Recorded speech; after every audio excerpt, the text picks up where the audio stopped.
Hello and welcome to my channel. Here I'll be comparing different laptops by Apple over the years. Here is 2020, 2012 and 1999. To start off, the 2020 MacBook Air contains an M1 processor. The MacBook Pro from 2012 contains an i5 processor. And the iBook from 1999 contains a G3 processor. Each computer has a different architecture for the processor.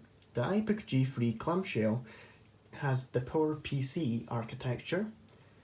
The MacBook Pro from 2012 has the Intel x86 64-bit processor. And the 2020 M1 processor runs on ARM64. When it comes to I/O, the iBook G3 clamshell contains a 3.5mm headphone jack, USB 1.0, Ethernet, and a 56K modem.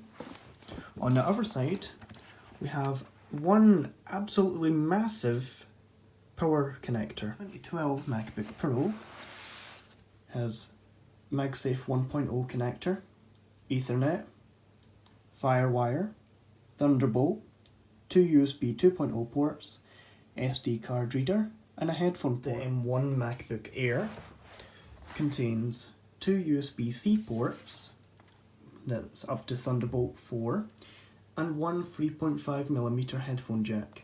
By size comparison, the M1 MacBook Air is incredibly thin.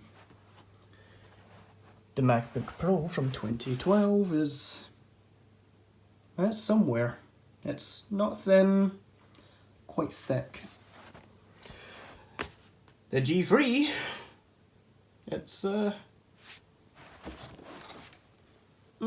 Each of these MacBooks have different power connectors.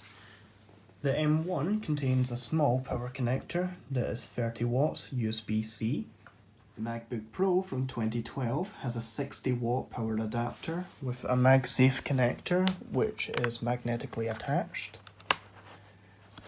And the iBook G3 clamshell contains a 45-watt power adapter with a 360-degree power connector, which is quite odd looking.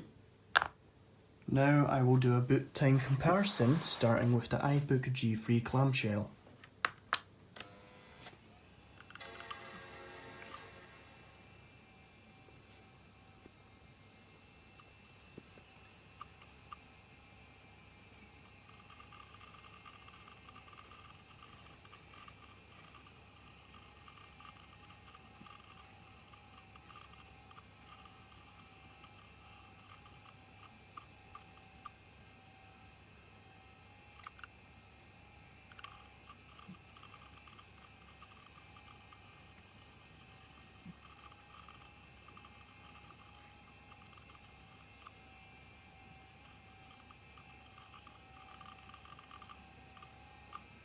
Now for the 2012 MacBook Pro.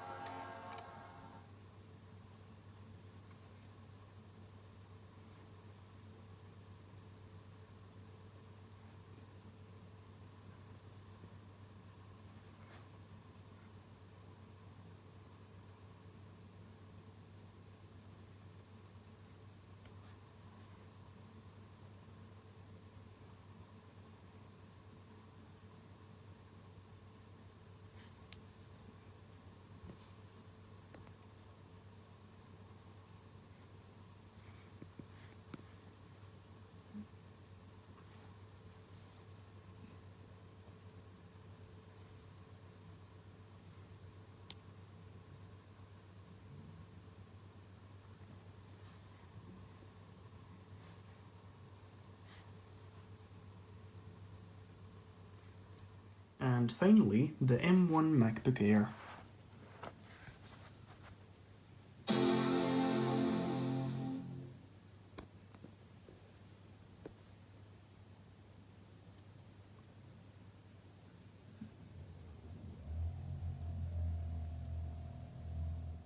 When it comes to all three laptops, the one that has differences and benefits is actually the iBook G3 clamshell is good in both portability, with its handle here, and accessibility.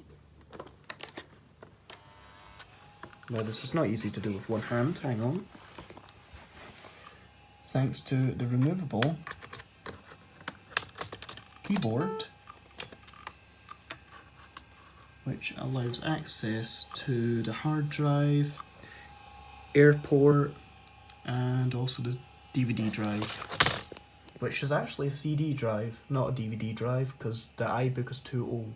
When it comes to software, the iBook G3 clamshell runs macOS 9.2, the MacBook Pro runs macOS Catalina, and the M1 MacBook Air runs macOS Big Sur.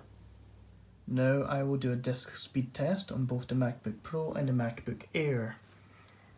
First, for the MacBook Pro, we get a write speed of about 23 megabyte per second, lowering, it's in its 20s.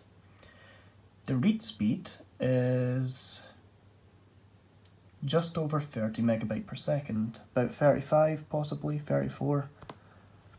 The MacBook Air, on the other hand, about 3.3 gigabyte per second on write and 2.85 on read. When it comes to opening an app, this is how the MacBook Pro performs. So I'm going to open Safari, see how long it takes to open.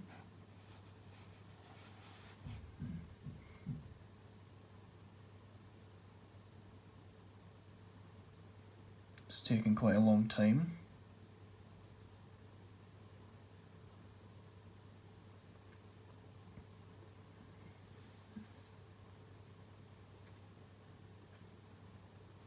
And there we are. Now for the M1 MacBook Air, opening Safari, instant. Now as a processor test for both the MacBook Pro and MacBook Air, I've got a Bitcoin miner that is CPU intensive. When I start the one, the MacBook Pro and the MacBook Air, we will look for hashes, which is how fast it's able to run. It'll take a while to get up to speed, so I'll pause and then come back. Right, so the MacBook Air has already got up to about 66 hashes a second. Now, the MacBook Air is completely fanless, meaning after a while it'll start to heat up and slow down. Still waiting for the MacBook Pro to get up to speed though. The MacBook Pro is now settled at about 9 hashes a second, possibly 10. And the MacBook Air is now settled at about 55 hashes a second. The MacBook Air is fanless, the MacBook Pro has a fan, and the iBook G3 is also fanless, showing how slow the MacBook Pro is compared to this new MacBook Air.